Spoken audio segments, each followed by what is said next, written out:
আমার শরীরের লোক সঞ্জীব নস্কর আমার ভিটে বাড়ির জমি জায়গা দিচ্ছে না। এবার গৌরায়কে জানাই, শাহজাহান কাছে গিয়েছিলাম, শাহজাহান আবার পাঠায় শিবুহারা পাঠায় আছে গৌরায়। গৌরায় কোনো বিচার করে না, সিপিএমের থেকে টিএমসি ঢুকে আজকে বদমাশি করছে।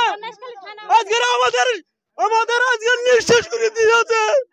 আমি বলবো জনগণকে চাই, আমি ৭২ ভূমি মন্ত্রী গিয়ে স্যারকে আমি বলি আমাদের অনুরোধ, আমার জমি ভিটে দখল করে দিয়েছে, ঘরে ঘর বাঁধতে যাচ্ছে না। নেতারা গৌরায় থেকে এইসব করতে, সিপিএম এর টিএমসি আসছে। আমি কত নেতা মন্ত্রীকে জানাইছি, নেতাদের জানাইছি, নেতারা শুধু শাহজাহানকে জানাইছি, শাহজাহান থাকতে শাহজাহান শিবুহারাকে পাঠায়, শিবুহারা গৌরায়কে পাঠায়, কোনো বিচার নেই। সত্যজিৎ সান্যাল ভাগ করে দিয়েছিল টিএমসির নেতা, যে দিলীপ মল্লিক ভাগ করে দিয়েছে, সেই জমি গৌরায় জোর করে দখল দিতে ভিডিও করে। গৌরায় আমাদের নেতা, মানে টংতলার গ্রাম পঞ্চায়েত